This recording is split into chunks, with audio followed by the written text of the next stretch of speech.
앞서 하나님의 신문은 남자, 여자, 뱀 순으로 진행되었습니다. 그런데 판결은 그 반대로 진행됩니다. 뱀, 여자, 남자 순서로 판결이 내려집니다. 먼저 뱀에 관한 판결과 심판이 이루어졌습니다.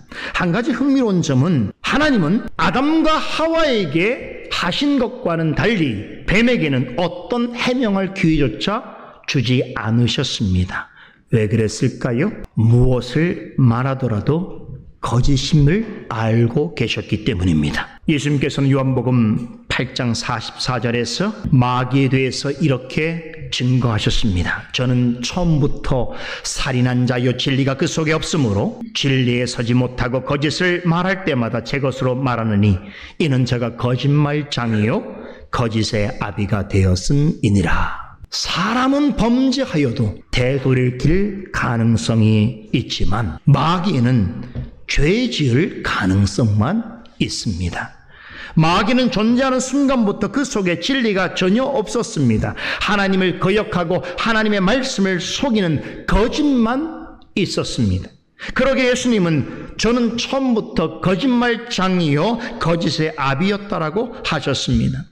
14절에 내려진 판결은 뱀과 마귀 둘 다 관련되어 있습니다만 15절에서 마귀 곧 사탄에 대한 구체적인 심판이 선고되었기 때문에 14절은 사탄의 도구로 쓰임받은 피조물인 뱀에게 주신 판결로 이해하는 것이 합당합니다. 뱀은 하나님이 지으신 들짐승 중에서 가장 영리한 동물이었습니다. 하지만 사탄의 도구로 쓰임받게 되자 그 영리함은 간교함으로 변질되었습니다. 뱀은 하나님이 베푸신 은혜를 도리어 악을 도모하고 사탄의 의도를 이루는 수단으로 사용했습니다. 사람뿐 아니라 동물도 사탄의 도구가 될 수 있음을 보여주고 있습니다. 그러나 누구든 무엇이든 사탄의 도구로 쓰임받는 경우에는 반드시 하나님의 심판을 피할 수 없습니다. 출애굽기 21장에 보면 사람을 뿔로 받쳐서 죽인 소는 돌로 쳐 죽이라고 하는 율법 내용이 나옵니다. 또 마태복음 8장에서는 귀신들이 예수님을 피해서 돼지떼에게 들어간 일이 있었습니다. 그러자 돼지들은 비탈길로 치달아서 전부 바다에 빠져 몰살하였습니다. 이것은 무엇을 말해줍니까? 동물이라도 악한 일에 사용되면 그에 상응하는 형벌을 받아 마땅하다는 것이 하나님의 뜻인 것입니다. 그렇다면 첫 인류를 유혹해서 모든 사람을 죄와 사망으로 이끈 뱀은 어찌해야 하겠습니까? 다른 모든 짐승보다 더 큰 저주를 받아 마땅했습니다. 창세기 1장에서 우리가 살펴보았듯이 여기를 창조 기간 동안 지으신 모든 생명체들은 다 하나님으로부터 복을 받았습니다. 종류대로 창조된 짐승들은 생육하고 번성하는 축복을 누렸습니다. 그러나 죄는 사람뿐만 아니라 땅에 있는 모든 짐승들에게까지 그들이 받은 복을 저주로 바꾸어 놓았습니다. 뱀은 다른 짐승보다 영리한 동물로 지음받았지만 그 영리함으로 하나님의 뜻을 거역하고 사탄이 원하는 일을 하는데 잘못 사용되게 되자 다른 짐승들보다 더 큰 저주를 받게 됩니다. 사람이든 동물이든 감교할수록 더 큰 악을 범하게 됩니다. 그러므로 더 큰 정죄와 심판을 받게 되는 것입니다. 하나님은 간교함으로 사탄의 도구로 쓰임받은 뱀에게 내가 이렇게 하였으니 내가 모든 육축과 들의 모든 짐승보다 더욱 저주를 받아 배로 다니며 종신토록 흙을 먹을지니라 라고 직접 저주하셨습니다. 여기서 한 가지 짚고 넘어가야 할 것이 있습니다. 아담과 하와의 범죄는 이후에 태어날 모든 인간에게만 아니라 이 땅에 있는 모든 짐승들에게도 악영향을 미쳤다는 사실입니다. 사람의 죄로 말미암아 짐승들도 저주 아래 있게 되었습니다. 그 중에 직접적으로 사탄의 불의한 도구로 쓰임받은 뱀은 모든 짐승들 중에서도 더 큰 저주를 받게 되었습니다. 유혹한 사람으로부터 멀어지도록 배로 땅을 기어다니게 하시고 좋은 음식 대신에 평생 흙을 먹고 살도록 하셨습니다. 여기서 배로 다니게 되었다라고 하는 말은 단지 뱀이 움직이는 모습을 묘사한 것이 아닙니다.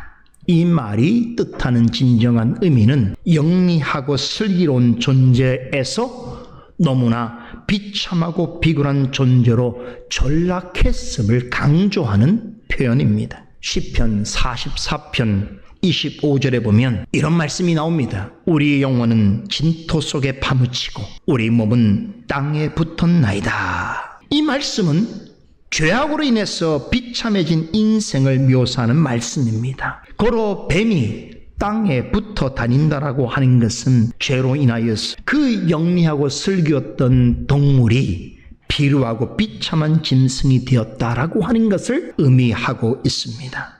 본문 14절 하반절에 종신토록 흙을 먹을지니라 라고 하는 말씀도 이 같은 맥락에서 이해해야 합니다. 하와에게 하나님이 먹지 말라고 하신 열매를 먹도록 유혹한 뱀은 이제부터는 평생 흙을 먹어야 하는 신세가 되었습니다. 먹지 말아야 할 것을 먹게 한 죄는 먹지 말아야 할 것을 먹는 형벌로 나타나게 되었습니다. 공의로우신 하나님은 뱀이 간교함으로 남에게 해를 가한 그대로 그 자신도 동일한 방식으로 해를 받게 하셨습니다. 다시 말씀드리지만 여기서 뱀이 배로 땅을 기었다, 평생 흙을 먹게 되었다라고 하는 것은 문자적으로만 해석해서는 안 됩니다. 이것은 죄가 복을 어떻게 저주로 바꿔 놓는가에 대한 묘사인 것입니다.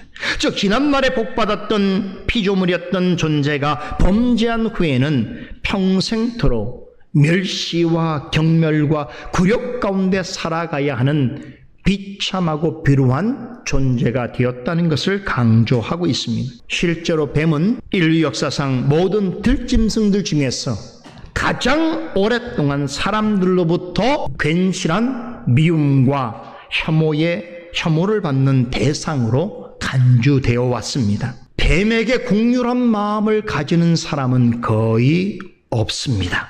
혹여라도 길을 가다가 뱀을 만나면 도망가거나 발로 짓밟거나 돌로 쳐 죽이려고 하는 것이 사람들의 마음입니다.